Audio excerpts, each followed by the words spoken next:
I know it's been a little while since I've been live on here, but I do have a couple things I was going to show you. So first thing on my bench today, I have the TS700 saw. The bearings on the end went out, so I've got the bearings coming and I've got the tooling to get those put into place. This is what the old bearing looked like. It completely melted and is trashed, so obviously we got to replace those. Once I get that done, we will get that machine back together and I'll make a video about that. For right now, I've got the Steel MS 182 saw. I sold this saw last fall. Customer was running it today. They said worked fine at idle and smaller stuff. And as soon as they get into bigger stuff, it was having some running issues. So let's dig into that and see what we can find. So the first thing that I always do before I start anything is to do a hang cord test. That's losing some compression. So it's holding, but it's losing. So before we go too far into it, let's go ahead and pop the muffler off. Because if there's something wrong with the piston, there's no point in going any further.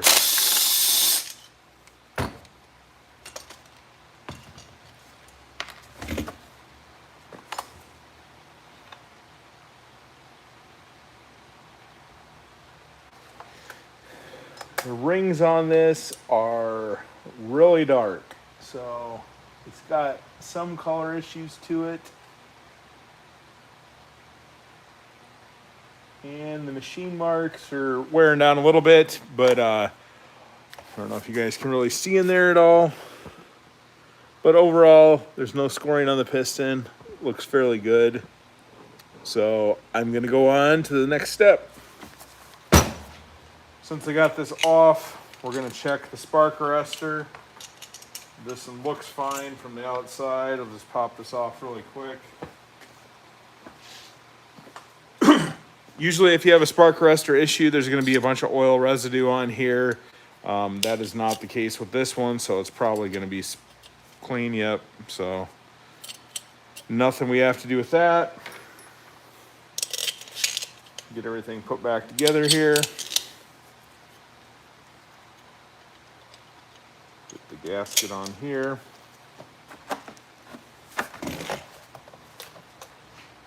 And we'll just set that into place. Get these lightly started.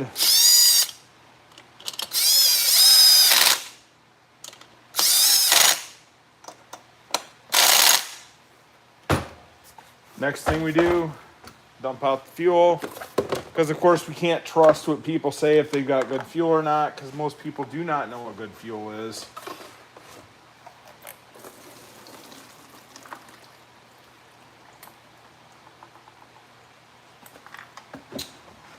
We got that out. This is new enough. The fuel filter should be fine, so we're not going to mess with that. I'll just look in it really quick. Pretty sure that it's good.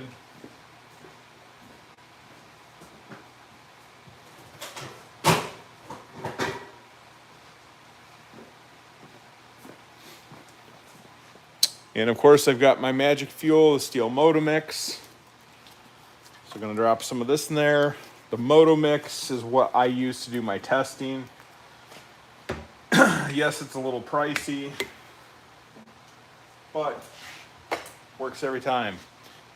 I hate these screens in there, so first thing I'm going to do is bust that out. So that way I can pour directly in there and I don't have any restrictions, because I don't care to wait all day for the fuel to come out of the bottle there. So, all right.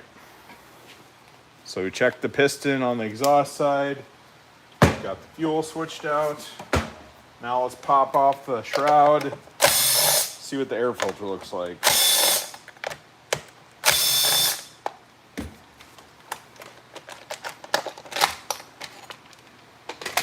And the air filter looks pretty clean.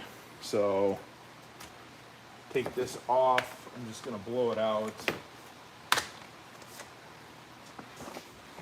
It's not dirty that much at all. But since I got it off, we're just gonna clean it anyway.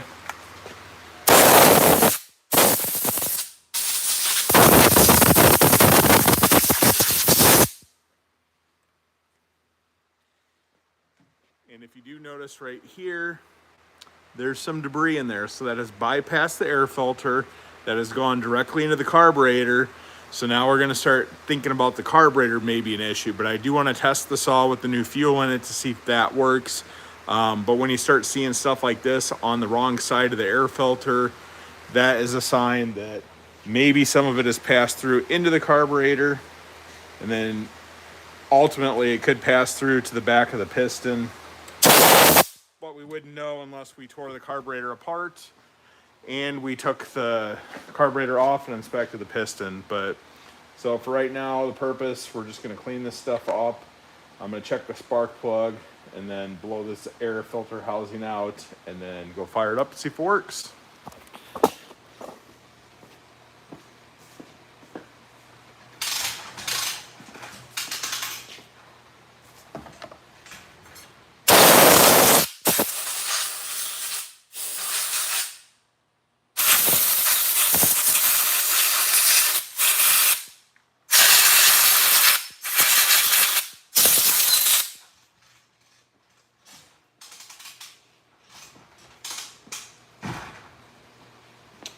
So something that you want to check too, there's a tank vent. The tank vent is all the way back down in there. Can't really get a good shot of it so you guys can see it.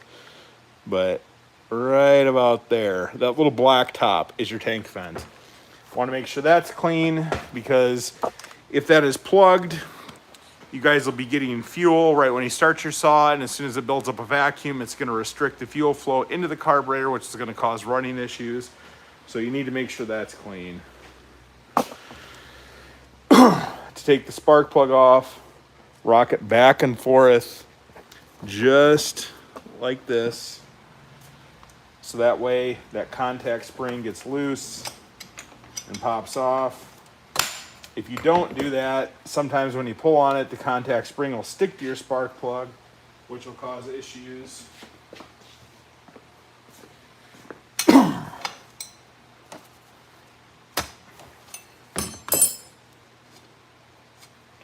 This spark plug is fairly new. It's the new steel spark plug. So that's what they look like. It's got the S insignia. That's a steel one. Everything appears to look good. Good gap on there. Good color. We'll put that back in.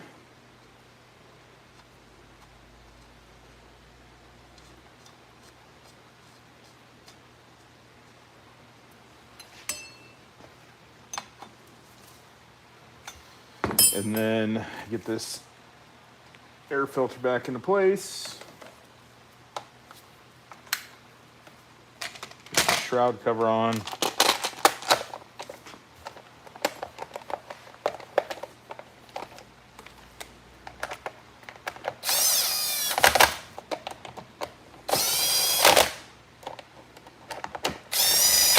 You don't want to overcrank those, because sometimes you can actually seat them on there where they don't want to come off. So we're going to end up sharpening this chain, but I'm going to leave it on there for test purposes.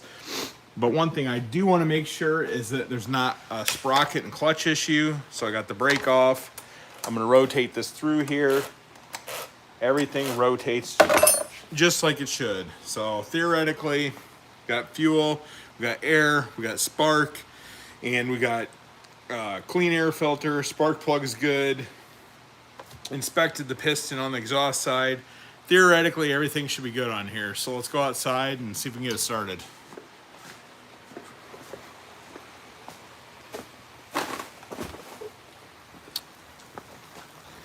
And it's raining out here today, so I'm not going to stand outside, just get by the door here.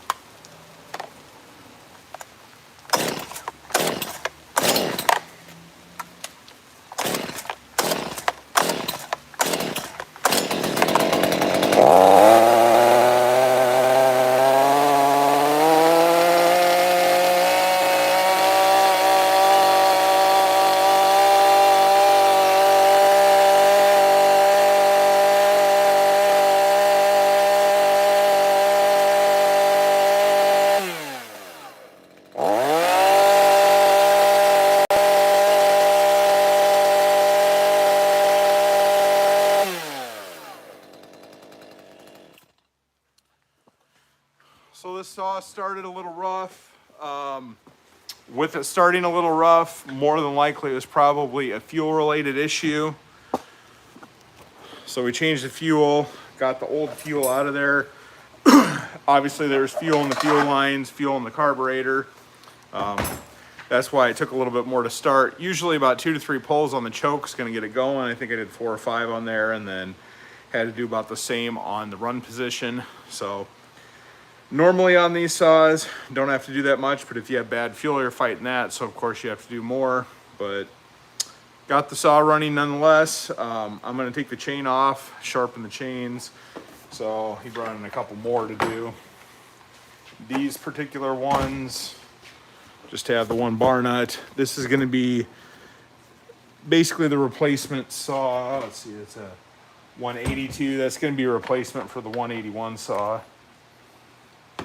This is the new one Steel came out with last year. They're good little saws. I've sold quite a few of them.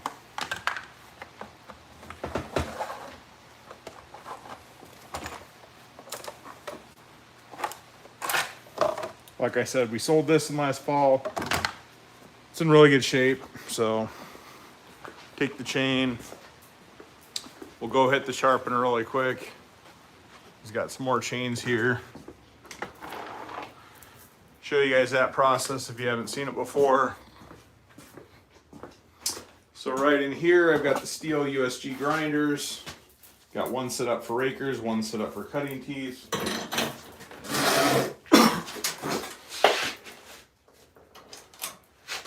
Guys set up here so you can see everything.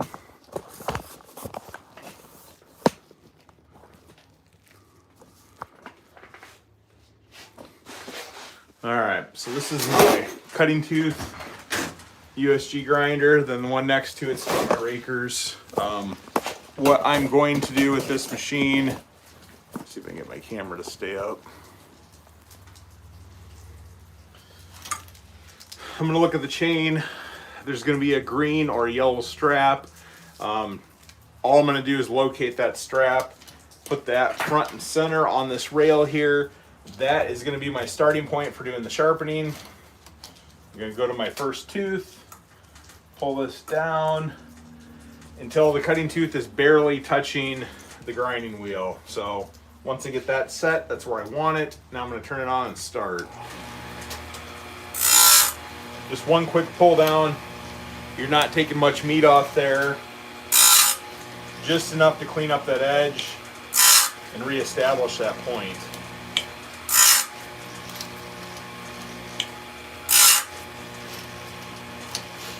Go all the way around until you see that colored strap. Then you know you've hit every tooth. And then we're going to turn around and hit the other angles. So right now these are 30-degree chains, 3/8 pico chain, 55 drag length, 16-inch.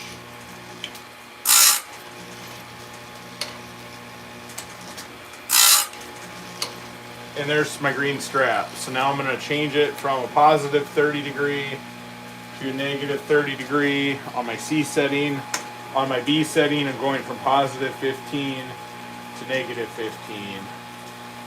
So once I get there, then I'll start hitting the next teeth. I'm going to go all the way around again.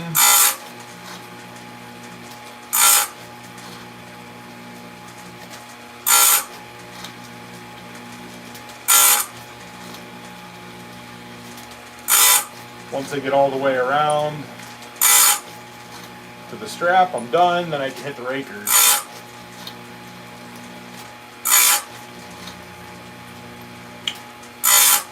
And that chainsaw had a bunch of debris on there, really fine chips.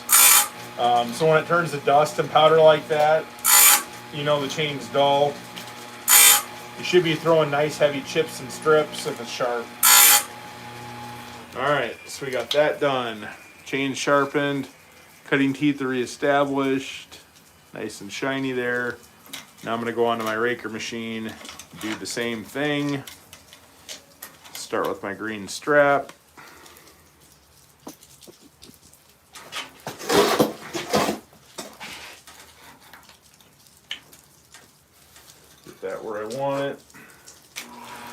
I'm going to dress up this grinding wheel. That just smooths everything out so it has a nice flat surface. One quick tap on there.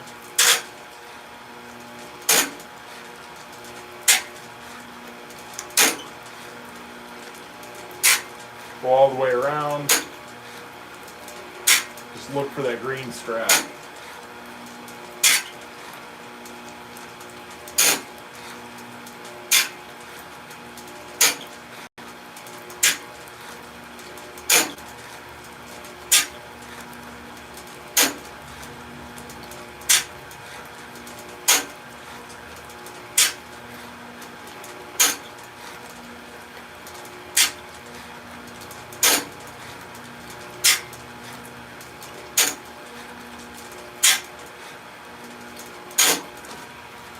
And back around to the green strap. So we got that done. As you can see, less than 5 minutes to sharpen the chain. So that is all done. Get this mounted back up on the saw, finish the other chains for the customer, and they'll be back in business again. So thanks for tuning in. I'm going to drop a few videos this afternoon. I do have a special notice to let you guys know about a lifetime warranty on some of my products here in the shop. And then also I got the 044 video finished up, so I'll drop that later today. So thanks for tuning in, and check out the other videos on my channel. If you guys haven't already, make sure you guys like this video, subscribe to the channel, check out the descriptions. Descriptions on my long form videos. I usually put a lot of my tools in there that I use for these videos, so that way you guys can buy them through my Amazon affiliate link. Does help support the channel financially, but most importantly, you guys can get some cool tools that I have.